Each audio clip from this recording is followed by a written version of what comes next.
surgit du fond des siècles par Hazel Hild.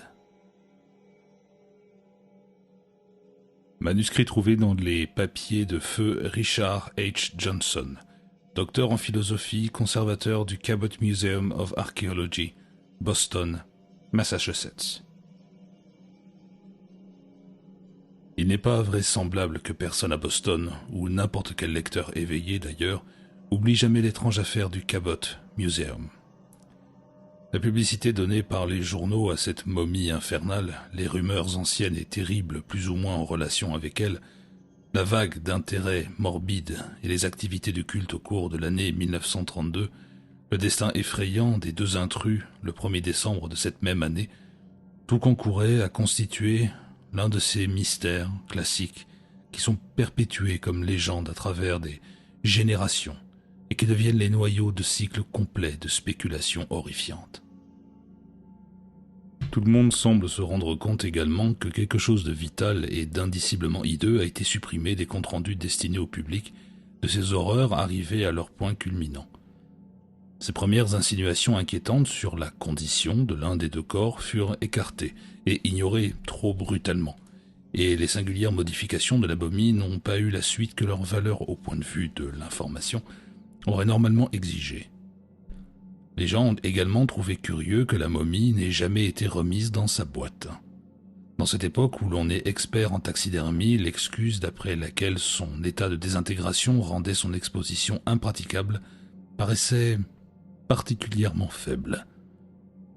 En ma qualité de conservateur du musée, je suis en mesure de révéler tous les faits passés sous silence, et je ne le ferai pas de mon vivant. Il y a de par le monde et l'univers des choses qu'il vaut mieux que la majorité ignore. Et je ne me suis pas départi de la position que nous avons tous prise à l'époque de l'horreur, personnel du musée, médecins, journalistes et policiers. En même temps, il paraissait convenable qu'une affaire d'une telle importance scientifique et historique ne soit pas complètement passée sous silence, d'où cet exposé que j'ai préparé à l'usage des étudiants sérieux. Je vais le placer parmi divers papiers à examiner après ma mort, et je m'en remets à mes exécuteurs testamentaires du soin de décider ce qu'ils en feront. Certaines menaces et des événements insolites survenus au cours de ces dernières semaines m'ont porté à croire que ma vie et celle d'autres fonctionnaires du musée courent un certain péril en raison de l'inimitié de plusieurs cultes secrets largement répandus parmi des fidèles asiatiques polynésiens et des mystiques de tout genre. Il est par conséquent possible que le travail des exécuteurs testamentaires ne soit pas remis à une date très lointaine. Note de l'exécuteur testamentaire. Le docteur Johnson est mort subitement et assez mystérieusement d'une crise cardiaque le 22 avril 1933. Wentworth Moore, taxidermiste du musée, avait disparu vers le milieu du mois précédent. Le 18 février de la même année, le docteur William Minot, qui supervisait une dissection en relation avec l'affaire, avait été poignardé dans le dos et était mort le lendemain. Le véritable début de l'horreur, je suppose, se situe en 1879, longtemps avant que je ne prenne mes fonctions de conservateur, lorsque le musée fit l'acquisition de cette effrayante et inexplicable momie cédée par l'Orient Shipping Company. Cette découverte était en elle-même mystérieuse et pleine de menaces. Elle provenait d'une crypte d'une origine inconnue et d'une antiquité fabuleuse, sur un morceau de pierre surgi soudain du fond du Pacifique. Le 11 mai 1878, le capitaine Charles Weatherby du cargo Eridanus, parti de Wellington, Nouvelle-Zélande, pour se rendre à Valparaiso, au Chili, avait aperçu une nouvelle île qui ne figurait sur aucune carte et qui était évidemment d'origine volcanique. Elle avait émergé d'un seul coup sous la forme d'un tronc de cône. Les hommes d'une équipe de débarquement sous les ordres du capitaine Weatherby notèrent les indices d'une submersion prolongée sur les pentes raboteuses qu'ils escaladèrent, tandis qu'au sommet se remarquaient des traces de destruction récentes, comme sous l'effet d'un tremblement de terre. Parmi les débris éparpillés se trouvaient de grosses pierres auxquelles on avait donné, et cela était manifeste, artificiellement une forme. Un examen rapide révéla la présence de vestiges de cette maçonnerie préhistorique cyclopéenne découverte sur certaines îles du Pacifique et constituant un casse-tête archéologique jamais résolu. Finalement, les marins entrèrent dans une crypte de pierres massives, considérée comme ayant fait partie d'un édifice beaucoup plus grand qui, à l'origine, avait dû être souterrain. C'est dans un des coins que la terrible momie était blottie. Après avoir un instant frôlé la panique causée en partie par d'étranges sculptures dont les murs étaient recouverts, les hommes se décidèrent à emporter la momie à bord, mais ils n'y touchèrent qu'avec crainte et à contre-cœur. Tout près du corps, et comme s'il avait été jadis dans ses vêtements, se trouvait un cylindre d'un métal inconnu, contenant un rouleau d'une membrane très fine d'un blanc bleuâtre de nature également inconnue, portant des inscriptions dans des caractères particuliers, tracés au moyen d'un pigment grisâtre impossible à identifier. Au centre du vaste sol de pierre se trouvait quelque chose qui faisait penser à une trappe, mais le détachement n'avait pas de matériel assez puissant pour le déplacer. Le Cabot Museum venait à l'époque de s'installer. Ses dirigeants, après avoir lu le maigre rapport de cette découverte, prirent immédiatement leur disposition pour faire l'acquisition de la momie et du cylindre. Le conservateur Pickman fit personnellement le voyage de Valparaiso et fréta un schooner pour rechercher la crypte où la découverte avait été faite, mais il échoua complètement. À la position exactement repérée de l'île, on ne pouvait rien discerner d'autre qu'une étendue de mer que rien ne venait interrompre, et les chercheurs se rendirent compte que les mêmes forces sismiques qui avaient fait soudain surgir cette île l'avaient fait sombrer à nouveau dans les profondeurs liquides où elle avait dormi pendant des siècles et des siècles. Le mystère de cette trappe impossible à bouger ne sera jamais résolu. La momie et le cylindre restaient cependant. La première fut exposée à partir du début du mois de novembre 1879 dans le hall des momies du musée. Le Cabot Museum of Archaeology, qui se spécialise dans ces vestiges de civilisations antiques et inconnues qui n'appartiennent pas au domaine de l'art, est une petite institution à peine connue mais très estimée dans les milieux scientifiques. Il se trouve au cœur du district exclusif de Beacon Hill à Boston, sur Mount Vernon Street, près de Joy. Il occupe une ancienne demeure privée à laquelle une aile a été ajoutée à l'arrière. Il était une source de fierté pour ses voisins austères, jusqu'à ce que ces terribles événements récents lui aient apporté une notoriété indésirable. La salle des momies, située sur le côté ouest de la demeure d'origine, dont les plans furent dressés par Bulfinch et qui fut construite en 1819, au deuxième étage, est à juste titre considérée par les historiens et les anthropologistes comme abritant la plus grande collection d'Amérique de ce genre. On peut trouver là les exemples typiques de l'embaumement égyptien, depuis les premiers spécimens Saqqara jusqu'aux plus récents essais coptes du 8e siècle. Des momies émanant d'autres civilisations, y compris les spécimens préhistoriques indiens découverts récemment dans les îles Aléoutiennes.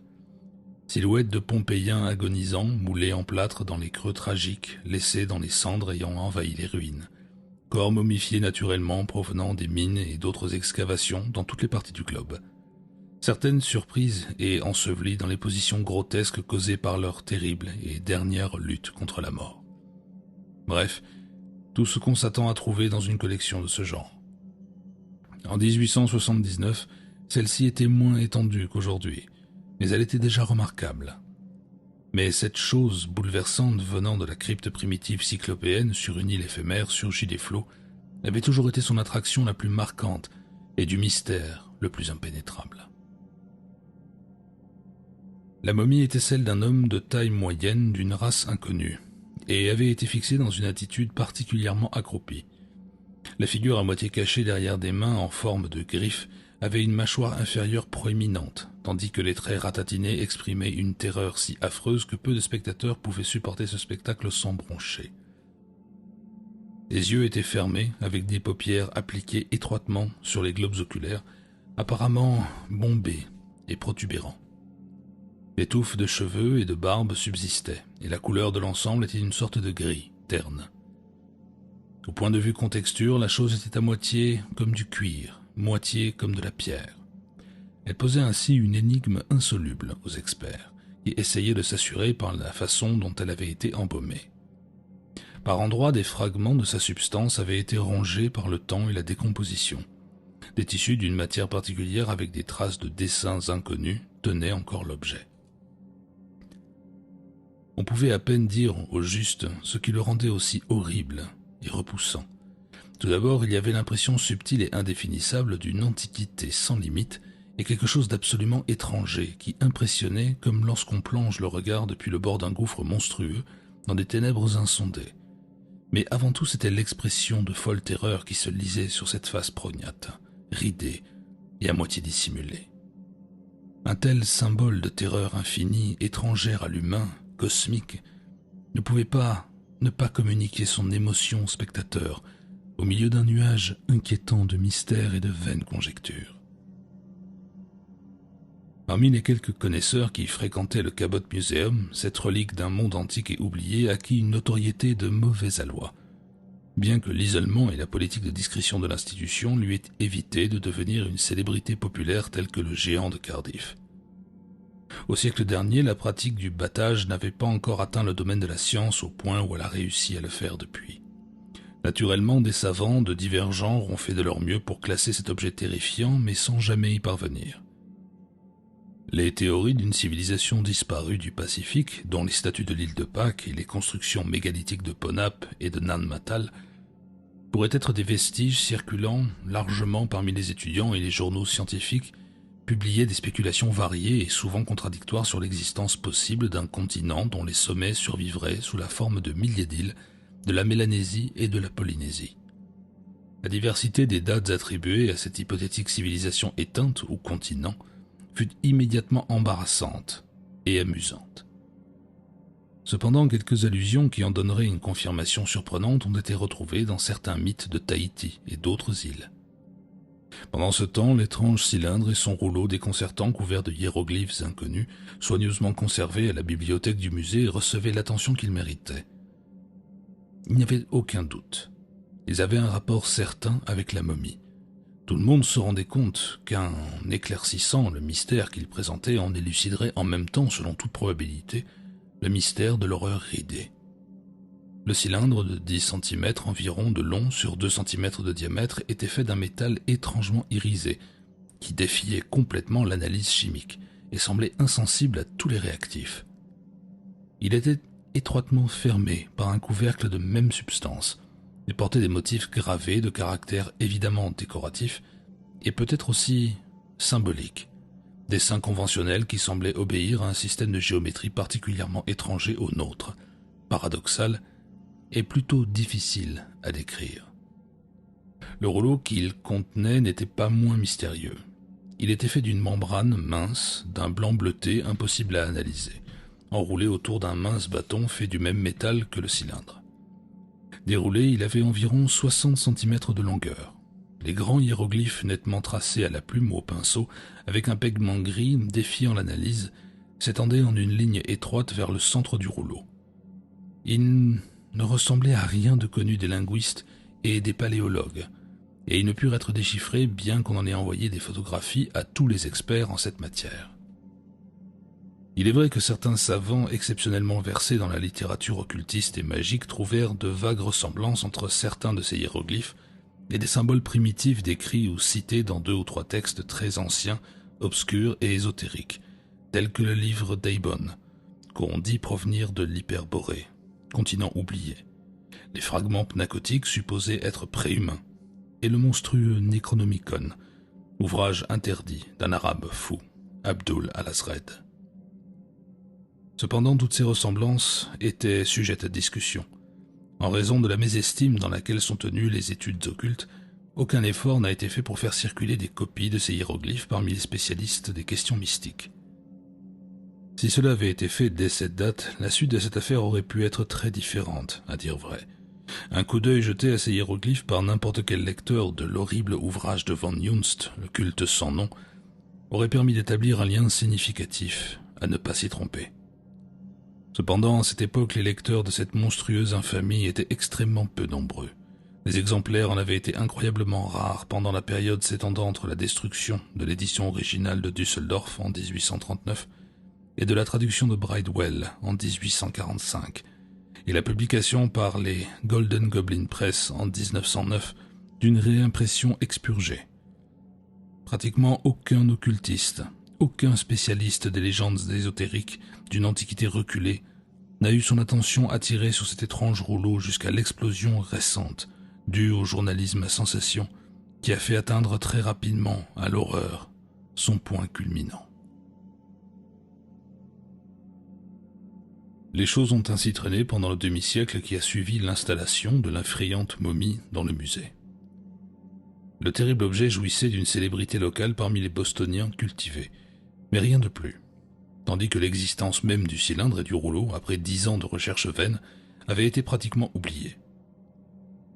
On était si réservé et si conservateur au Cabot Museum qu'aucun reporter, aucun rédacteur d'articles à sensation n'avait jamais pensé à envahir ces locaux où rien ne se passait pour se lancer à la recherche de sujets capables d'émoustiller la curiosité du grand public.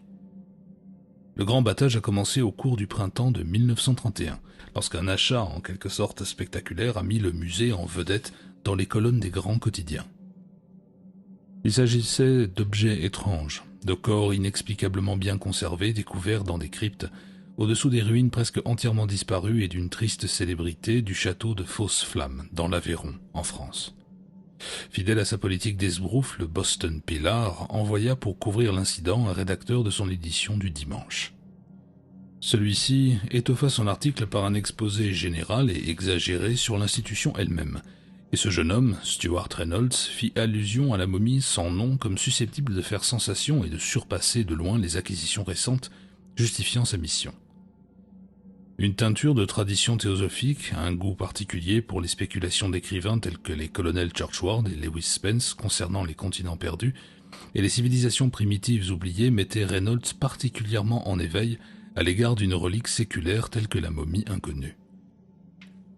Au musée, le reporter se rendit intolérable par des questions constantes et pas toujours intelligentes. Des demandes incessantes pour qu'on déplace des objets se trouvant dans des vitrines afin de mettre les photographes en mesure d'opérer suivant des angles inusités. Dans la bibliothèque du sous-sol, il passait des heures à examiner l'étrange cylindre de métal et sa membrane roulée en les photographiant sous tous les angles et en prenant des images des hiéroglyphes jusque dans les moindres détails. Il demandait de même à consulter tous les livres ayant un rapport quelconque avec les cultures primitives et les continents engloutis. Il restait 3 heures à prendre des notes et ne s'en allait que pour se précipiter à Cambridge dans le but de jeter un coup d'œil, si on l'y autorisait, sur l'abhorré et interdit Necronomicon à la Widener Library. L'article parut le 5 avril dans le Pillar du dimanche. Il était agrémenté de photographes de la momie, du cylindre, du rouleau aux hiéroglyphes et rédigé dans ce style particulier, minaudier et infantile que le Pillar affecte de prendre pour le bénéfice de sa vaste clientèle composée de débiles mentaux. Farci d'inexactitudes, d'exagérations, d'affirmations sensationnelles, cet article était justement le genre de choses qui chatouillent les gens sans cervelle et qui stimulent l'intérêt de la masse. Le résultat, c'est que le musée, naguère si tranquille, commença à être envahi de foules de curieux jacassant et regardant d'un œil vide, comme ces galeries imposantes n'en avaient jamais connu. Malgré la puérilité de l'article, il y avait tout de même aussi des visiteurs cultivés et intelligents. Les photos parlaient d'elles-mêmes. Il arrive également à beaucoup de gens ayant atteint la maturité intellectuelle de jeter accidentellement un coup d'œil au Pillar. Je me rappelle un très étrange personnage qui fit son apparition dans le cours en novembre. Brun, portant un turban, avec une barbe fournie, une voix étudiée, sans naturel, un visage curieusement dépourvu d'expression et des mains grassouillettes protégées par d'absurdes mitaines blanches. Il donna comme adresse une rue sordide du West End et se faisait appeler Swami Chandraporta. Ce garçon était incroyablement érudit en sciences occultes. Il parut profondément et sérieusement ému par la ressemblance des hiéroglyphes du rouleau avec certains signes symboles d'un monde très ancien, oublié, sur lequel il avait des connaissances intuitives.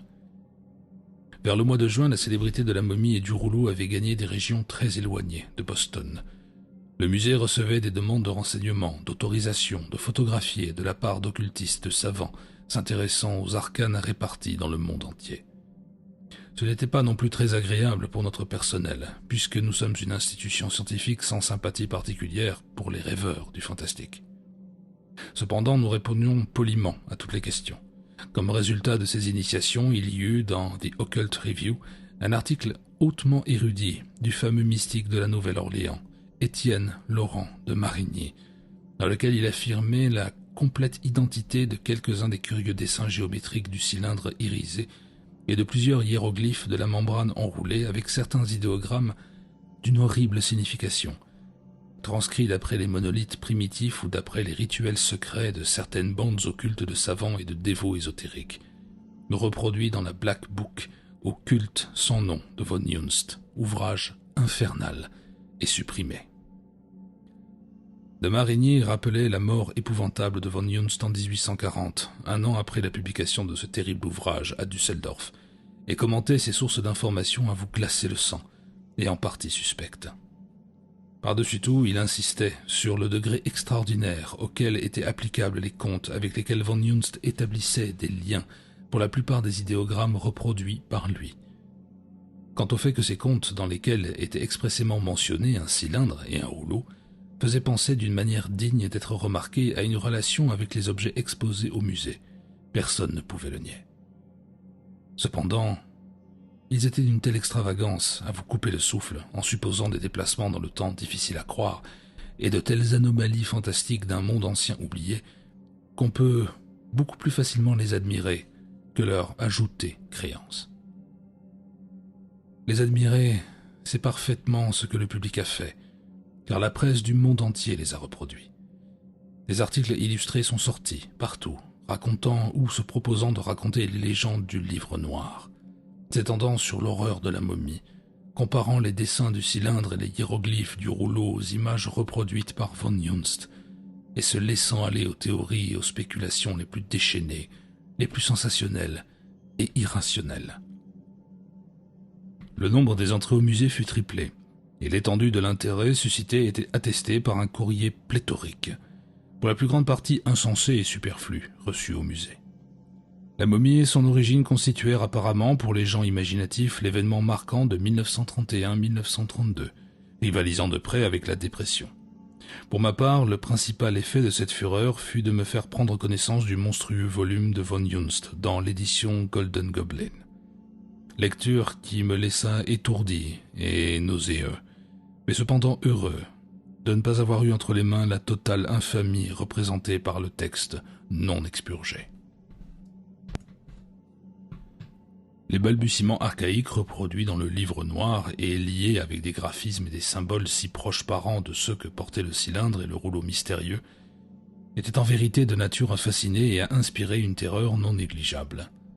Franchissant d'un bond un incroyable gouffre temporel au-delà de tous les continents, civilisations et races connues de nous, ils se rassemblaient autour d'une nation et d'un continent disparu des années embrumées, fabuleuses de l'aube des temps. Ceux auxquels la légende a donné le nom de Mu, et dont les vieilles tablettes rédigées dans la langue primitive nacale parlent comme prospérant il y a 200 000 ans, lorsque l'Europe ne donnait asile qu'à des entités hybrides, et lorsque l'hyperborée disparue célébrait le culte sans nom du noir et amorphe Tsatogua. Il était question d'un royaume ou d'une province appelée Kna, dans un très ancien pays où les premiers humains avaient trouvé des ruines monstrueuses laissées par ceux qui avaient habité là auparavant. Vagues incertaines d'entités inconnues qui s'étaient infiltrées en venant des étoiles et qui avaient vécu pendant des siècles sur un monde oublié, naissant. Kna était un lieu sacré, car de son centre se dressaient vers le ciel les falaises de basalte déserte du mont Yaditko, coiffées d'une gigantesque forteresse de pierres cyclopéennes, infiniment plus ancienne que l'humanité, et construite par les rejetons étrangers de la sombre planète Yugot, qui avait colonisé la Terre avant l'apparition de la vie terrestre. La descendance de Yugot avait péri des siècles auparavant, mais avait laissé derrière elle la monstrueuse et terrible chose vivante qui ne peut jamais mourir. Ce dieu infernal des démons, Ghatanotoa, qui était descendu dans les cryptes situées sous cette forteresse de Yaditko et qui y somnolait éternellement, bien qu'étant invisible. Aucun être humain n'avait jamais gravi les pentes du Yaditko, ni vu cette abominable forteresse, sauf de loin, comme un contour éloigné et géométriquement anormal. Cependant, la plupart, reconnaissant que Ghatanotoa était toujours là, à se vautrer et à se terrer dans des gouffres insoupçonnés sous les murailles mégalithiques.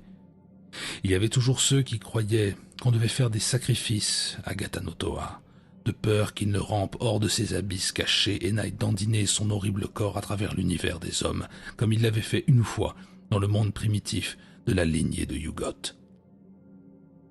Les gens disaient que si on ne lui offrait pas de victime, Ghatanotoa reviendrait à la lumière du jour et descendrait des falaises de basalte de Yaditko, en apportant la mort à tous ceux qui pouvaient rencontrer. Car aucun être vivant ne pouvait voir Ghatanotoa, ni une image parfaitement gravée de Ghatanotoa, même petite, sans subir un changement encore plus horrible que la mort. La vue du dieu ou de son image, toutes les légendes de la descendance de Yuggoth sont d'accord sur ce point, signifie paralysie et pétrification d'une nature singulièrement bouleversante. La victime est transformée en pierre et en cuir à l'extérieur, tandis qu'à l'intérieur le cerveau reste perpétuellement vivant, atrocement immobilisé et emprisonné à travers les siècles, et conscient d'une manière affolante du passage d'interminables époques d'inaction sans recours, jusqu'à ce que le hasard et le temps arrivent à achever la décomposition de la coquille pétrifiée et le laissent exposé à la mort. La plupart des cerveaux, bien entendu, deviennent fous longtemps avant que ne survienne cette délivrance, différée pendant des siècles.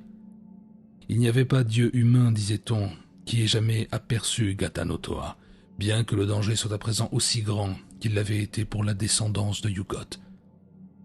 Et il y avait ainsi à Kna un culte en l'honneur de Gata-no-Toa. Chaque année, 12 jeunes guerriers et 12 jeunes filles lui étaient sacrifiées. Ces victimes étaient offertes et brûlées sur des autels dans le temple de marbre voisin de la base de la montagne, car personne n'osait escalader les falaises de basalte de Yadidgo ou s'approcher de la forteresse cyclopéenne préhumaine qui s'élevait sur sa crête. Vaste était le pouvoir des prêtres de Gata-no-Toa, puisque c'était d'eux seuls que dépendait la protection de Kna et de tout le pays de Mu, de l'apparition pétrifiante de Gata-no-Toa hors de son gîte souterrain inconnu. Il y avait dans le pays 100 prêtres du dieu noir, placés sous l'autorité d'Imashmo, le grand prêtre, qui avait le pas sur le roi Tabou à la fête de Nat, et qui restait fièrement debout tandis que le roi s'agenouillait devant l'autel dorique. Chaque prêtre avait une maison de marbre, un coffre plein d'or, 200 esclaves et 100 concubines, outre l'immunité à l'égard de la loi civile, et pouvoir de vie et de mort sur tous les sujets de Kna, à l'exception des prêtres du roi. Cependant, malgré ses défenseurs, la peur sévissait toujours de voir Gata-no-Toa se glisser hors des profondeurs et descendre en titubant de la montagne avec de mauvaises intentions, pour apporter au genre humain l'horreur et la pétrification. Dans les dernières années, les prêtres interdisaient même aux hommes de deviner ou d'imaginer quel pouvait être son aspect terrifiant. C'est pendant l'année de la Lune Rouge que Von Yuns situe à l'an 173 148 avant Jésus-Christ, qu'un être humain a osé pour la première fois défier Gata-no-Toa et sa menace sans nom. Cet hérétique hardi était Tiog, grand prêtre de Shub-Niggurath et gardien du temple de cuivre du bouc aux 1000 jeunes. Tiog avait longtemps réfléchi au pouvoir des différents dieux. Il avait eu des rêves étranges et des révélations concernant la vie en ce monde et dans les mondes antérieurs. Finalement, il acquit la certitude que les dieux favorables à l'homme pouvaient l'aider à combattre les dieux hostiles. Il croyait que Shub-Niggurath, Nug et Yeg, aussi bien que Yig, le dieu serpent, étaient prêts à se ranger aux côtés de l'homme contre la tyrannie et la présomption de Gata-no-Toa. Inspiré par la déesse mère, Tiog rédigea une formule étrange dans le Nahakal hiératique de son ordre qui, croyait-il, protégerait son possesseur contre le pouvoir pétrifiant du dieu noir. Avec cette protection, se disait-il, il était peut-être possible à un homme hardi d'escalader les redoutables falaises de basalte et d'être le premier des êtres humains à pénétrer dans la forteresse cyclopéenne sous laquelle, disait-on, somnolait Gata-no-Toa. Face à face avec le dieu, avec la puissance de Shub-Niggurath et de ses fils de son côté, Tiog s'estimait capable de l'amener à composition, ou tout au moins de délivrer le genre humain de la menace latente de ce dieu somnolent. Une fois l'humanité libérée par ses efforts, il n'y aurait aucune limite aux honneurs auxquels il pourrait prétendre. Tous ceux qui revenaient au prêtre de Gata-no-Toa lui seraient obligatoirement transférés. Il n'était pas inconcevable que la royauté ou même la divinité puisse se trouver à sa portée. Ainsi, Tiog écrivit sa formule de protection sur un rouleau en membrane de phtagon. D'après Von Junst, il s'agissait d'une peau interne existant chez une espèce éteinte de lézard, le yakit, et enfermée dans un cylindre gravé de lag, le métal apporté de Yuggoth par les anciens, et qui ne se trouve dans aucune mine de la terre. Ce charme emporté dans sa robe le protégerait contre la menace de Gata-no-Toa. Il rétablirait même dans leur état antérieur les victimes pétrifiées du dieu noir, si cette entité monstrueuse sortait jamais et commençaient ses dévastations. Il se proposait ainsi de gravir la montagne que tout le monde évitait et qui était inviolée par l'homme, de pénétrer dans la citadelle de pierre cyclopéenne aux angles étranges et d'affronter le démon du mal dans sa tanière. Personne ne pouvait deviner ce qui s'ensuivrait, mais l'espoir d'être le sauveur de l'humanité donnait de la force à sa volonté. Cependant, il avait compté sans la jalousie des prêtres de Ghatanotoa, soucieux de conserver leurs prérogatives et leur existence choyée. Dès qu'ils entendirent parler de son plan, ils lancèrent des clameurs frénétiques contre ce qu'ils appelaient un sacrilège, en disant qu'aucun homme ne pouvait avoir le dessus sur Ghatanotoa et que tout effort pour le supplanter ne ferait que l'inciter à se lancer dans un massacre infernal du genre humain qu'aucun enchantement, aucune intervention des prêtres ne pourrait détourner. Grâce à ces cris de protestation, ils espéraient rendre l'opinion publique hostile à Tiog. Cependant, le peuple aspirait tellement à être libéré de Ghatanotoa, avait si grande confiance dans l'habileté et le zèle de Tiog, que ces manœuvres n'eurent aucun résultat. Même le roi, qui était habituellement un fantoche entre les mains des prêtres, refusa d'interdire l'audacieux pèlerinage de Tiog. C'est alors que les prêtres de Ghatanotoa firent par la ruse ce qu'ils n'avaient pas réussi à faire ouvertement. Une nuit, Imashmo, le grand prêtre, s'introduisit dans la chambre que Tiog occupait dans le cylindre, et pendant son sommeil lui déroba le cylindre de métal. Il sortit silencieusement le rouleau actif et mit à sa place un autre rouleau très semblable, mais cependant assez différent pour n'avoir aucun pouvoir contre un dieu ou un démon. Après avoir glissé le nouveau cylindre dans le vêtement du dormeur, Imashmo était satisfait car il y avait bien peu de chances pour que Tiog examine à nouveau le contenu de ce cylindre. Se croyant lui-même protégé par le véritable rouleau, l'hérétique gravirait la montagne interdite pour s'introduire en présence du démon. Ghatanotoa, qui ne serait plus mis en échec par la magie, s'occuperait du reste. Il n'était plus nécessaire aux prêtres de Ghatanotoa de prêcher contre le défi qui avait été lancé. Que Tiog poursuive son chemin et rencontre son destin.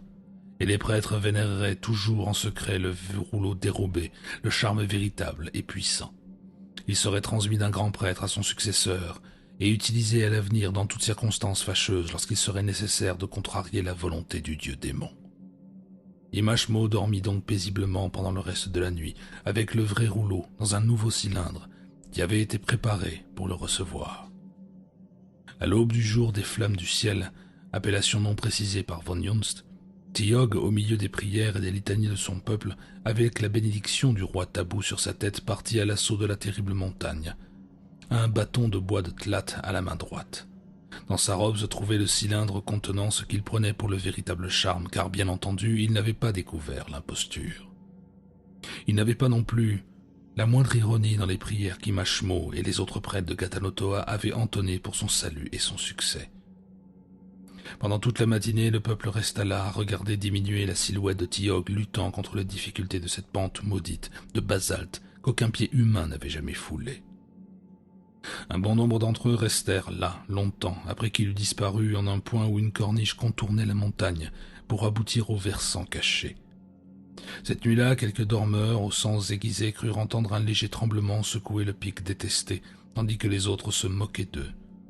Le lendemain, ils furent une foule à surveiller la montagne en priant et en se demandant quand Tiog allait revenir. De même le jour suivant et le surlendemain. Pendant des semaines, on espéra et on attendit, puis tout le monde se mit à pleurer.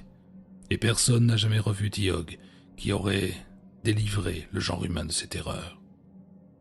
Par la suite, la présomption de Tiog faisait frissonner et l'on essayait de ne pas penser à la punition que son impiété lui aurait value.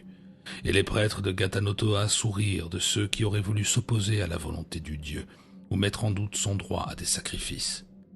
Plus récemment, le peuple apprit la ruse d'Imashmo.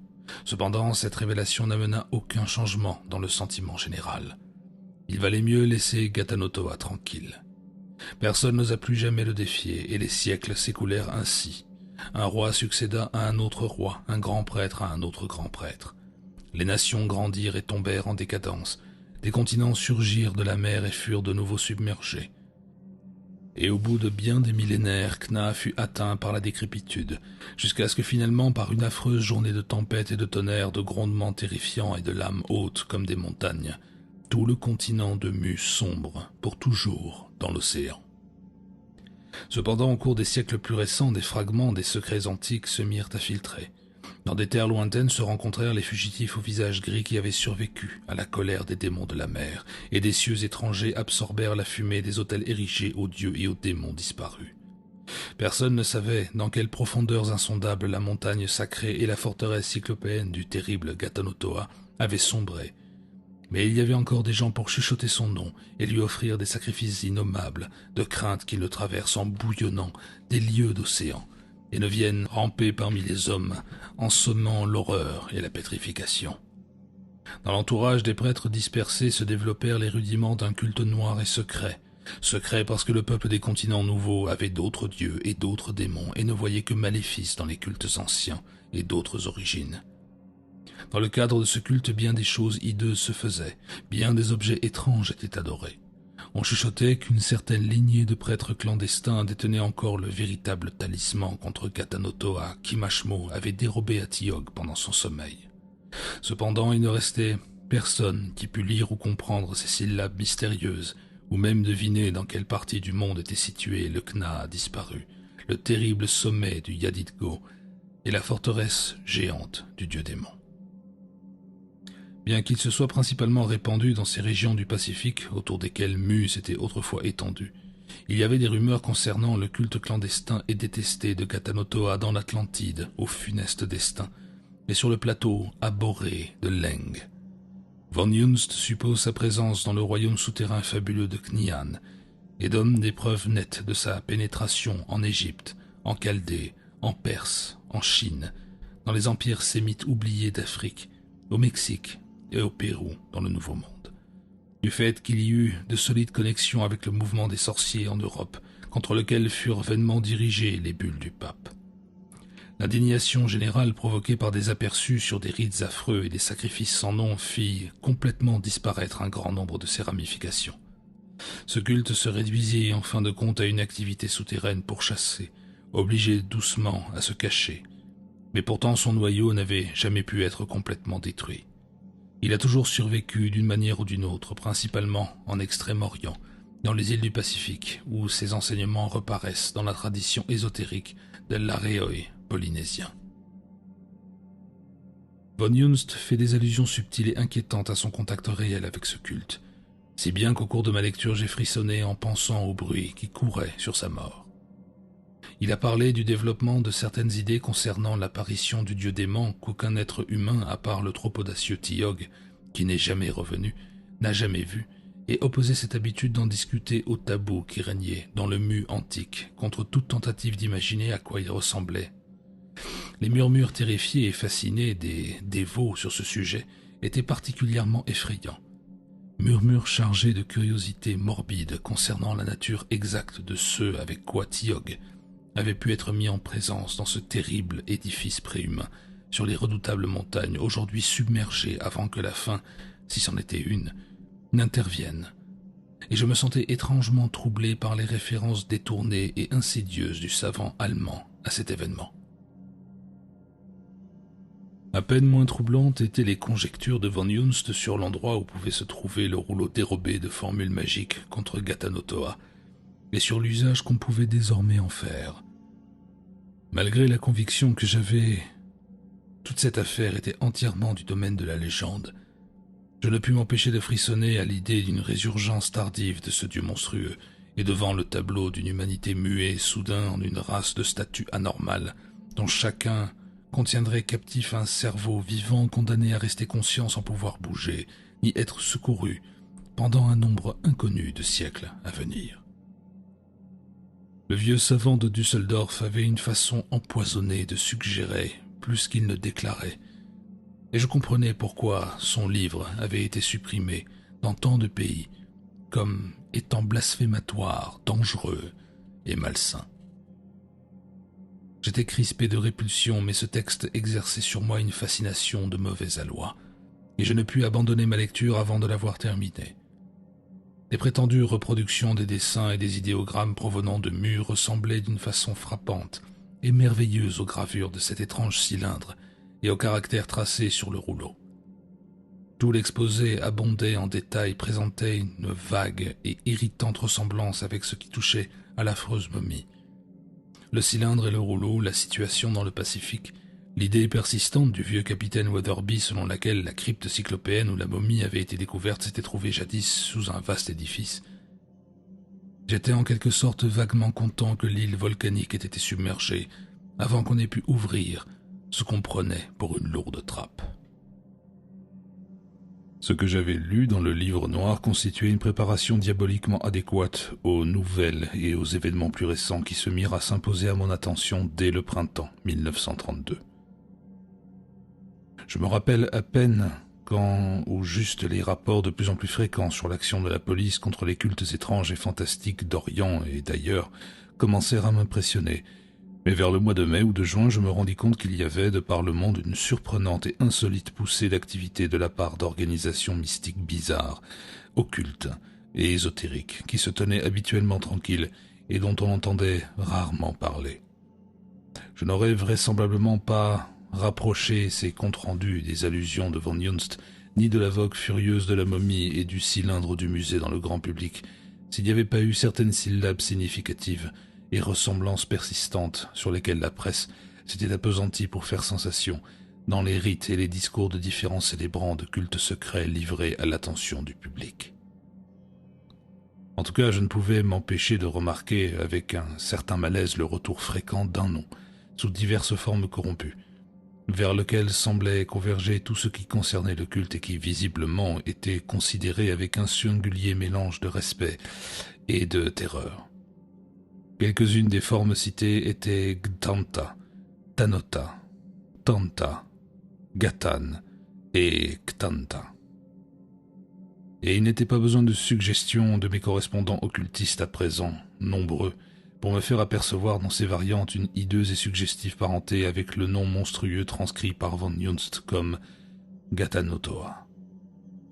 Il y avait d'autres détails gênants. À chaque instant, les rapports mentionnaient de vagues références effrayées à un véritable rouleau, une chose à laquelle semblaient suspendues des conséquences bouleversantes et dont on disait qu'il se trouvait sous la garde d'un certain Nagob, que ce soit ce nom-là ou un autre. De même, il y avait une répétition insistante d'un nom ressemblant à Tog, Tiok, Yog, Zob ou Yob, et que ma conscience de plus en plus excitée rapprochait involontairement de Tiog, cet hérétique infortuné suivant le nom qui lui est donné dans le livre noir. Ce nom était habituellement prononcé dans des phrases absconses, telles que « il n'y a personne comme lui »,« il l'a regardé en face »,« il sait tout, bien qu'il ne puisse ni voir ni sentir ». Il en a transmis le souvenir à travers les siècles. Le vrai rouleau le libérera. Nagot détient le vrai rouleau. Il peut dire où le trouver.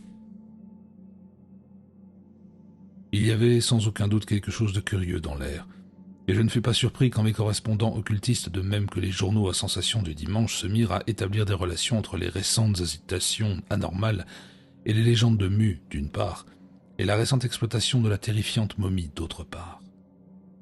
Les articles largement diffusés dans la première vague de publicité journalistique, avec leur façon d'insister pour établir un lien entre la momie, le cylindre, le rouleau et le conte du livre noir, et leurs spéculations démentes et fantastiques sur toute l'affaire avaient très bien pu réveiller le fanatisme latent de centaines de fidèles appartenant à ces groupes insaisissables qui abondent dans notre monde complexe. Et les journaux ne cessaient d'amener de l'eau au moulin, car les articles concernant les agitations religieuses étaient encore plus étendus que la première série d'histoires merveilleuses. À mesure qu'on avançait dans l'été, les employés remarquèrent un élément nouveau et curieux. Parmi la foule des visiteurs qui, après une accalmie ayant suivi la première vague de publicité, étaient de nouveau attirés au musée par un regain de vogue, il y avait de plus en plus souvent des gens à l'allure étrangère et exotique.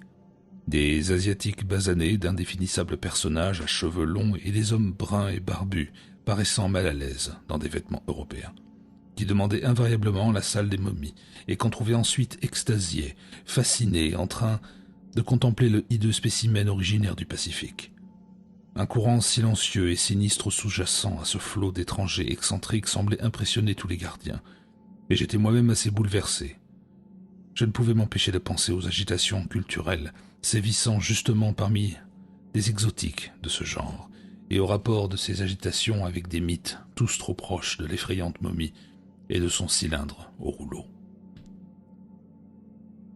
À certains moments, j'étais tenté de ne plus exposer la momie, spécialement lorsqu'un gardien m'eût dit qu'il avait plusieurs fois aperçu des étrangers qui lui faisaient des curieux salam alek, et avait vaguement entendu, à l'heure où la foule s'éclaircit, marmonner des mélopées ressemblant à des chants religieux ou rituels adressés à la momie. L'un des gardiens fut victime d'une curieuse hallucination à propos de l'horreur pétrifiée qui se trouvait bien à part dans sa boîte de verre. Il prétendait qu'il pouvait discerner de jour en jour certains changements vagues, subtils et infiniment légers dans la flexion crispée des pinces osseuses, dans l'expression affolée de terreur du visage de cuir. Il ne pouvait se défaire de l'affreuse idée que ses horribles yeux saillants étaient soudain sur le point de s'ouvrir. C'était au début septembre, lorsque la foule des curieux s'étant éclaircie, la salle des momies était parfois vide, qu'eut lieu la tentative pour arriver à la momie en découpant le verre de sa boîte. Le coupable, un Polynésien basané, surpris à temps par un gardien, fut maîtrisé avant qu'il y ait eu le moindre dommage. Soumis à un interrogatoire, il se trouva que c'était un Hawaïen connu pour son activité dans certains cultes clandestins et affligé d'un épais dossier de police pour célébration de cultes et de sacrifices anormaux et inhumains. Quelques-uns des papiers découverts dans sa chambre étaient intrigants et troublants. Ils comprenaient un grand nombre de feuillets couverts de hiéroglyphes ressemblant étroitement à ceux du rouleau du musée et du livre noir de Van Johnst, mais on ne put l'amener à parler à leur sujet. Une semaine à peine après cet incident, une autre tentative pour parvenir à la momie, cette fois en sabotant la serrure de sa caisse, aboutit à une seconde arrestation. Le délinquant, un Cingalais, avait un dossier aussi long et déplaisant que celui de l'Hawaïen, pour des activités culturelles abominables. Il fit montre d'une mauvaise volonté semblable quand il s'agit de parler aux policiers. Ce qui rendait ce cas doublement intéressant dans le sens des questions occultes, c'était qu'un gardien l'avait remarqué à plusieurs reprises et entendu adresser à la momie des incantations contenant, à ne s'y pas tromper, le mot Tiog, souvent répété. En conséquence, je doublai le nombre de gardiens dans la salle des momies et je leur prescrivis de ne jamais perdre de vue, même pour un moment, ce spécimen désormais célèbre. Comme on peut l'imaginer, la presse fit beaucoup de bruit autour de ces deux incidents. Elle reprit ses développements sur la primitive et fabuleuse mue et prétendit hardiment que la hideuse momie n'était autre que Tiog, l'audacieux hérétique pétrifié par quelque chose qu'il avait vu dans la citadelle préhumaine, où il avait pénétré et gardé intacte pendant 175 000 ans d'histoire turbulente de notre planète. On disait avec insistance et répétait de la façon la plus sensationnelle que les dévots étrangers représentaient des cultes issus de Mu, et qu'ils adoreraient la momie, ou peut-être essayaient de la rappeler à la vie par leur charme et leurs incantations. Les auteurs exploitaient l'insistance des vieilles légendes à affirmer que le cerveau des victimes de Gata-no-Toa, pétrifié, restait conscient et intact. Cela servait de point de départ aux spéculations les plus effrénées et les plus improbables. La mention d'un vrai rouleau était également l'objet de l'attention qui convenait, la théorie populaire prédominante étant que le charme contre Gata-no-Toa, qui avait été dérobé à Tiog, existait encore quelque part et que les pratiquants de ce culte essayaient de le mettre en contact avec Tiog lui-même dans un but qu'ils connaissaient. Un résultat de cette exploitation fut qu'une troisième vague de visiteurs se mit à envahir le musée, bouche bée, et à contempler la momie infernale qui servait de point de départ à toute cette étrange et troublante affaire. C'est parmi cette vague de spectateurs, qui pour un grand nombre étaient venus à plusieurs reprises, que les racontards concernant les vagues changements survenus dans l'aspect de la momie commencèrent à se répandre.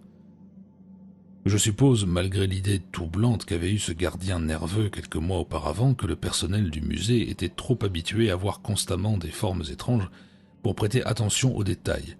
En tout cas, ce furent les murmures excités des visiteurs qui finirent par éveiller l'attention des gardiens sur cette mutation subtile qui apparemment progressait. Presque au même instant, la presse s'en emparait, avec les résultats de mauvais goût qu'on imaginera aisément. Naturellement, j'ai accordé à l'affaire mon attention la plus poussée, et vers le milieu d'octobre, j'eus la certitude qu'une désintégration caractérisée de la momie était en cours. Grâce à l'influence physique ou chimique d'un principe se trouvant dans l'air, les fibres moitié pierre, moitié cuir paraissaient se relâcher graduellement et causer des variations discernables dans les angles des membres, et certains détails d'expression du visage tordus par la frayeur. Après un demi-siècle de parfaite conservation, se produisait une évolution hautement déconcertante. Je fis examiner soigneusement et à plusieurs reprises cet objet macabre par le taxidermiste du musée, le docteur Moore. Il me rendit compte d'un relâchement et d'un assouplissement généraux. Il administra 2 ou 3 pulvérisations astringentes mais n'osa rien tenter de radical par crainte de provoquer un effritement soudain et une décomposition accélérée. L'effet de cet ensemble de choses sur les foules ébahies fut curieux. Jusque-là, toute l'information sensationnelle répandue par la presse avait amené de nouvelles vagues de visiteurs qui regardaient de tous leurs yeux et chuchotaient. Mais à présent, bien que les journaux aient dit des inepties sans fin, le public semblait avoir acquis un sentiment bien net de frayeur qui surpassait même sa curiosité morbide. Il paraissait sentir qu'une aura sinistre flottait sur le musée et, d'un niveau élevé, la fréquentation tomba nettement au-dessous de la normale. Cela n'en donna que plus d'importance au flot d'étrangers bizarres qui continuaient à infester l'établissement toujours aussi nombreux. Le 18 novembre, un Péruvien de race indienne fut atteint d'une étrange crise de nerfs ou d'épilepsie devant la momie. Ensuite, sur son lit d'hôpital, il hurlait. Il a essayé d'ouvrir les yeux. Tiog a essayé d'ouvrir les yeux et il m'a regardé. À ce moment, je fus sur le point de retirer l'objet de l'exposition publique, mais je me fis contrecarrer à une réunion de mes administrateurs, qui étaient très conservateurs. Cependant, je pouvais voir que le musée commençait à acquérir une mauvaise réputation dans son quartier austère et tranquille. Après cet incident, je donnai des instructions pour qu'on ne permette de s'arrêter devant la monstrueuse relique du Pacifique que quelques minutes. C'est le 24 novembre, après la fermeture du musée à 5 heures, qu'un des gardiens remarqua que les yeux de la momie s'étaient très légèrement ouverts. Le phénomène était très peu accentué. Un mince croissant de cornée seulement était devenu visible dans chaque œil.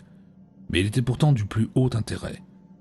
Le docteur Moore, convoqué d'urgence, se préparait à examiner à la loupe les fragments de globe oculaire ainsi exposés quand cette manipulation eut pour résultat de faire se refermer solidement et complètement les paupières de cuir. Tous les efforts prudents pour les faire se rouvrir échouèrent et le taxidermiste n'osa pas utiliser de procédure énergique. Quand il me rendit compte de tout cela au téléphone, je sentis monter une terreur difficile à concilier avec la futilité apparente de l'incident. Pendant un moment, j'ai pu partager l'impression populaire d'après laquelle quelques démons, un fléau sans forme surgit des profondeurs insondées du temps et de l'espace, étaient suspendus comme une sombre menace au-dessus du musée. 2 nuits plus tard, un Philippin renfrogné tenta de se faire enfermer dans le musée après la fermeture. Arrêté et emmené au poste de police, il refusa même de donner son nom et fut retenu comme suspect.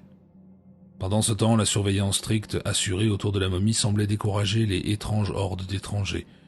Du moins, le nombre de visiteurs exotiques baissa très nettement après la mise en vigueur des ordres de circuler. C'est aux toutes premières heures du matin, le jeudi 1er décembre, qu'on atteignit un terrible point culminant. À 1 heure environ, ce furent d'horribles hurlements de terreur mortelle et d'angoisse venant du musée. Une série de coups de téléphone de voisins affolés fit entrer en scène rapidement et simultanément une escouade de police et plusieurs fonctionnaires du musée, moi compris. Quelques policiers cernèrent le bâtiment tandis que d'autres, accompagnant les fonctionnaires, entrèrent avec précaution. Dans la galerie principale, nous avons trouvé le cadavre du veilleur de nuit, mort par strangulation. Un fragment de corde de chanvre indien encore noué autour du cou. Et nous nous sommes rendus compte que malgré toutes les précautions prises, un ou plusieurs intrus animés de noirs desseins avaient pu pénétrer dans la place. Pour le moment, cependant, un silence de tombe régnait partout et nous avions presque peur de monter jusqu'à l'aile fatale qui devait receler, nous le savions, l'origine de tout ce désordre. Nous nous sommes sentis quelque peu rassénérés après avoir donné partout de la lumière en manœuvrant les interrupteurs généraux de la galerie. Nous avons finalement grimpé à contre-cœur l'escalier en colimaçon et franchi un passage voûté donnant sur la salle des momies. C'est à partir d'ici que les comptes rendus de cette affaire affreuse ont été censurés car nous avons tous été d'accord. La connaissance par le public des conditions régnant sur la Terre impliquées dans ces nouvelles péripéties ne peut rien donner de bon. J'ai dit qu'avant de monter, nous avions inondé le bâtiment de lumière. À présent, sous les faisceaux frappants, les boîtes brillantes et leur macabre contenu, nous vîmes se propager une muette horreur, dont les détails déconcertants témoignaient d'événements dépassant complètement notre compréhension. Il y avait eu 2 intrus, qui, nous l'avons ensuite reconnu, avaient dû se cacher dans le bâtiment avant l'heure de la fermeture, mais ils ne seraient jamais exécutés pour le meurtre du veilleur de nuit. Ils avaient déjà expiré. L'un était birman et l'autre était originaire des îles Fidji. Ils étaient connus l'un et l'autre de la police pour participer à la célébration de cultes effrayants et répugnants. Ils étaient morts et plus nous les examinions, plus monstrueux et indicible nous apparaissait la façon dont ils avaient péri. Sur leurs deux visages se peignait une terreur démente et inhumaine, comme les policiers les plus endurcis n'en avaient jamais vu. Il y avait cependant de grandes et significatives différences entre l'état des deux corps. Le birman gisait effondré contre la boîte de l'indicible momie. Un carré de verre avait été très proprement découpé dans cette boîte. Dans sa main droite, il y avait un rouleau d'une membrane bleuâtre qui, je le vis aussitôt, était couvert de hiéroglyphes grisâtres, presque une reproduction du rouleau contenu dans l'étrange cylindre de la bibliothèque de l'étage au-dessous, bien qu'une étude ultérieure ait fait apparaître de légères différences. Le corps ne portait aucune trace de violence, et devant l'expression désespérée et mortellement angoissée du visage contorsionné, nous ne pouvions aboutir qu'à une seule conclusion. La mort de cet homme avait été causée par une véritable frayeur. C'était cependant le Fidjien tout proche de lui qui devait nous causer le choc le plus violent.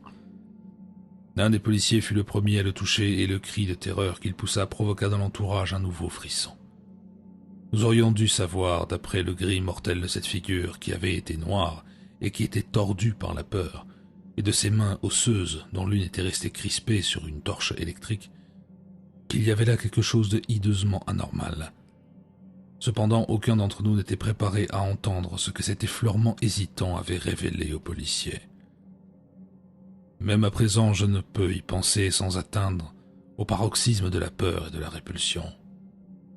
Bref, cet intrus malheureux qui, moins d'une heure auparavant, était encore un solide mélanésien bien vivant penché sur des démons inconnus, était à présent devenu une chose rigide, d'un gris de cendre, transformée en pierre et en cuir, identique en tout point à la relique blasphématoire vieille de siècles et de siècles accroupie dans la boîte de verre qui venait d'être violée. Mais ce n'était pas encore ce qu'il y avait de pire. L'état de l'effrayante momie atteignait le summum et accapara notre attention bouleversée avant même que nous nous intéressions au corps gisant sur le sol. On ne pouvait plus qualifier de vagues et subtils les changements qu'elle avait subis, car des modifications radicales étaient intervenues dans sa posture. Elle s'était affaissée et effondrée en perdant curieusement sa rigidité. Ses pinces osseuses étaient descendues au point de ne plus recouvrir même partiellement son visage de cuir, affolé de terreur. Et Dieu nous vienne en aide, ses yeux saillants et infernaux étaient grands ouverts et paraissaient regarder directement les deux intrus qui étaient morts de terreur ou de quelque chose de pire. Ce regard affreux de poisson mort était affreusement hypnotisant et il ne cessa de me hanter pendant tout le temps où nous avons examiné les corps des intrus.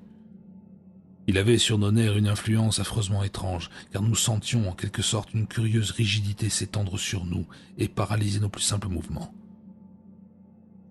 Rigidité qui disparut ensuite très étrangement, lorsque nous nous sommes fait passer aux uns aux autres le rouleau aux hiéroglyphes pour l'examiner.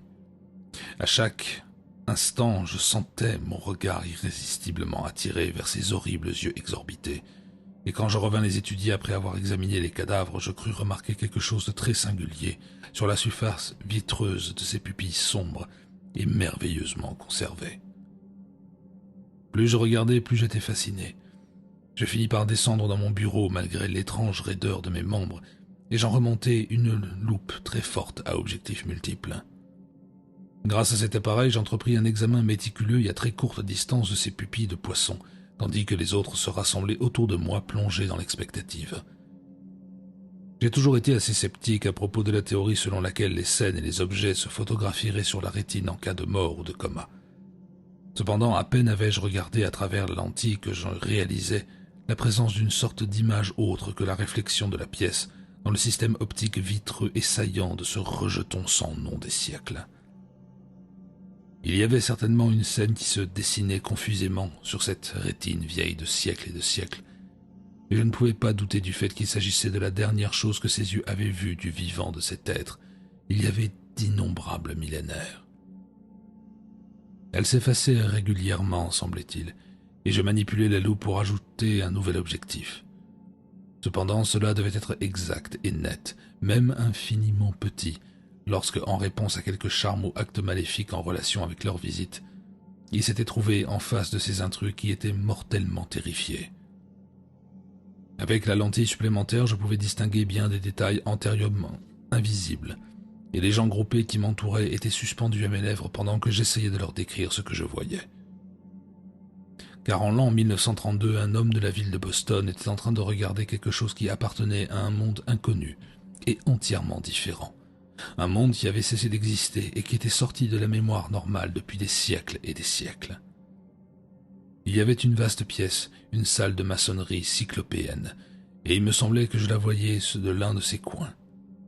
Sur les murs, il y avait des sculptures si hideuses que même sous cette forme d'image imparfaite, leur caractère nettement blasphématoire et leur bestialité me rendaient malade. Je ne pouvais croire que ces choses aient été sculptées par des êtres humains ou que ceux qui les avaient faites aient jamais vu des êtres humains quand ils ont donné forme à ces silhouettes effrayantes qui regardaient l'observateur. Au centre de la salle se trouvait une trappe de pierre colossale, relevée pour permettre la sortie d'un objet venant d'en dessous. Cet objet aurait dû être clairement visible, à dire vrai. Il devait l'être lorsque ses yeux se sont ouverts pour la première fois devant les intrus frappés de terreur, bien que sous ma loupe, il n'y eut qu'une tache monstrueuse. Il se trouvait que lorsque je fis intervenir un grossissement supplémentaire, je n'étudiais que l'œil droit. Un peu plus tard, j'aurais souhaité avec ferveur que mes recherches se fussent arrêtées là. Cependant, j'étais pris du zèle de la découverte et de la révélation, et je fis passer mes lentilles puissantes devant l'œil gauche de la momie, dans l'espoir de trouver sur cette rétine une image moins effacée. Mes mains tremblantes et affligées d'une raideur anormale due à une influence obscure étaient longues à mettre la loupe au point. Mais peu de temps après, je me rendis compte que l'image était moins effacée que sur l'autre œil. Je vis dans un éclair morbide et à demi distincte l'intolérable chose qui se hissait au travers de cette trappe, dans cette crypte cyclopéenne datant de temps immémoriaux et appartenant à un monde disparu, et je tombais évanoui en poussant un cri inarticulé dont je n'ai même pas honte. Le temps que je reprenne mes esprits, il n'y avait plus rien dans aucun des deux yeux de la monstrueuse momie. Le sergent Keefe de la police regarda avec ma loupe car je ne pouvais pas me résoudre à me trouver encore une fois en face de cette entité anormale. Je remerciai les puissances du cosmos de ne pas avoir regardé plus tôt. Il me fallut toute ma volonté et beaucoup de sollicitations pour me faire rendre compte de ce que j'avais aperçu dans ce hideux moment de révélation. À dire vrai, je ne pus parler que lorsque nous nous fûmes tous retrouvés dans mon bureau, à l'étage en dessous, hors de la vue de cette chose démoniaque, qui ne pouvait pas l'être. Car j'avais commencé à recueillir les notions les plus terrifiantes et les plus fantastiques sur la momie, avec ses yeux vitreux et saillants. C'est qu'elle était douée d'une sorte de conscience infernale. Elle voyait tout ce qui se passait devant elle et elle essayait en vain de communiquer quelques messages effrayants surgis des abîmes du temps. Cela revenait à devenir fou, et finalement je pensais que je pourrais mieux m'en sortir si je disais ce que j'avais à moitié vu. Après tout, ce n'était pas long à dire. J'avais vu se glisser et surgir hors de la trappe béante de la crypte cyclopéenne une monstruosité béhémotesque, si incroyable que je ne pouvais pas douter de son pouvoir de tuer par simple vue. Même aujourd'hui, je ne peux entreprendre de l'évoquer par aucun des mots dont je dispose. Je pourrais qualifier cela de gigantesque, tentaculaire, procydien, à l'œil de pieuvre, à demi amorphe, plastique, en partie squameux et en partie rugueux. Mais rien de ce que je pourrais dire ne sera jamais capable de laisser entrevoir la répugnante horreur impie, non humaine, extragalactique, et la malfaisance haïssable et indescriptible de ce rejeton interdit du noir chaos et de la nuit éternelle. Tandis que j'écris ces mots, les images mentales qui s'y associent me font tomber à la renverse, en proie à la nausée. En disant ce que j'avais vu aux hommes qui m'entouraient dans le bureau, il me fallait lutter pour conserver la conscience que j'avais retrouvée. Les auditeurs n'étaient pas moins émus que moi. Pendant un bon quart d'heure, personne n'éleva la voix au-dessus du murmure, et il y eut des références terrifiées à demi furtives aux légendes terribles du livre noir, aux récentes histoires des journaux à propos d'agitations cultuelles, et aux récents événements s'étant produits dans le musée. Katanotoa. Même sa plus petite image parfaite peut pétrifier. Tiog, le faux rouleau, il n'est jamais revenu. le vrai rouleau qui peut détruire la pétrification complètement ou partiellement. Est-ce que cela a survécu? Les cultes infernaux, les phrases entendues. Il n'y en a pas d'autre que lui. Il a posé les yeux sur son visage. Il sait tout, bien que ne pouvant ni voir ni sentir. Il a transmis le savoir et le souvenir à travers les siècles. Le vrai rouleau le libérera. Nagob détient le vrai rouleau. Il peut dire où le trouver. Seule la gritaille apaisante de l'eau nous ramena à la raison. Et cette raison fit considérer ce que j'avais vu comme une affaire terminée. Une chose qui ne devrait pas être expliquée et à laquelle il ne faudrait plus penser.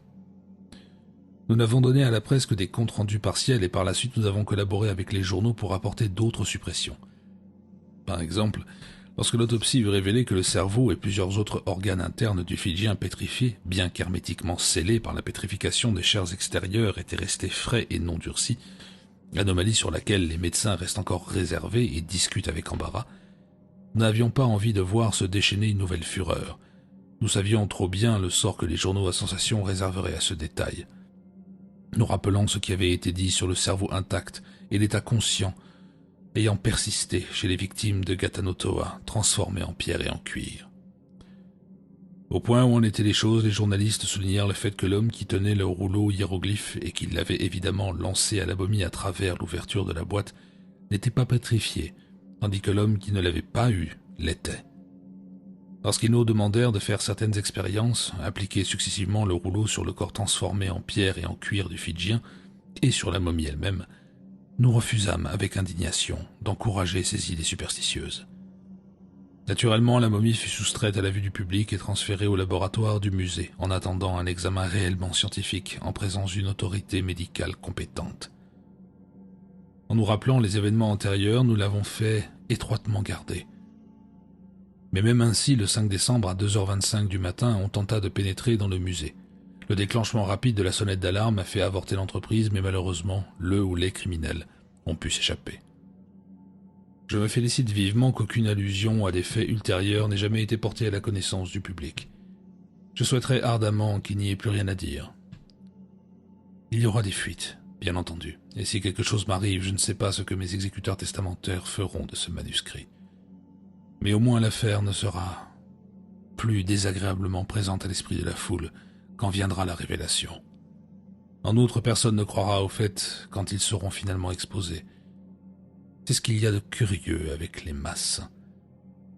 Quand leur presse à sensation fait des allusions, elles sont prêtes à tout avaler, et lorsqu'une révélation stupéfiante et anormale est vraiment faite, elles l'écartent comme mensongère et en rient. C'est probablement mieux pour l'équilibre général. J'avais dit qu'un examen scientifique de l'effrayante momie était projeté. Il y fut procédé le 8 décembre, une semaine exactement après que l'affaire eut atteint son point culminant. Il fut dirigé par l'éminent Dr Minot William, en collaboration avec Wentworth Moore, docteur S-Sciences, taxidermiste du musée. Le docteur Minot avait assisté une semaine auparavant à l'autopsie du Fidjien curieusement pétrifié. Étaient également présents M. Lawrence Cabot et Dudley Saltonstall, du conseil d'administration du musée, les docteurs Mason, Wells et Carver, de l'état-major du musée, 2 représentants de la presse et moi-même. Au cours de la semaine, l'état du hideux spécimen n'avait pas visiblement changé, bien qu'un certain relâchement des tissus ait amené la position des yeux ouverts et vitreux à se modifier légèrement de temps en temps. Tous les membres du personnel appréhendaient de regarder cette chose, car l'air qu'elle avait de vous contempler silencieusement et consciemment était devenu intolérable, et il me fallut un gros effort pour me résoudre à assister à l'examen. Le docteur Minot arriva peu après 1h de l'après-midi, et dans les quelques minutes qui suivirent, il entreprit son examen. Une désintégration se produisait à mesure qu'il avançait la main, et pour cette raison, et à cause aussi de ce que nous lui avions dit concernant le relâchement progressif, il décida qu'une dissection complète devait être effectuée avant que les tissus ne se détériorent davantage.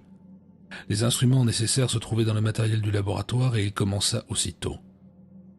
Il poussait à haute voix des exclamations devant la qualité étrange, fibreuse de la substance momifiée grisâtre. Mais ces exclamations furent encore plus brillantes quand il opéra sa première incision profonde, car il en perla lentement un liquide pourpre, épais, sur la nature duquel, en dépit du nombre infini de siècles séparant l'époque où cette infernale momie était en vie et nos jours, ne pouvait subsister aucun doute. Encore quelques délicats coups de scalpel et divers organes dans un étonnant état de conservation et non pétrifiés apparurent.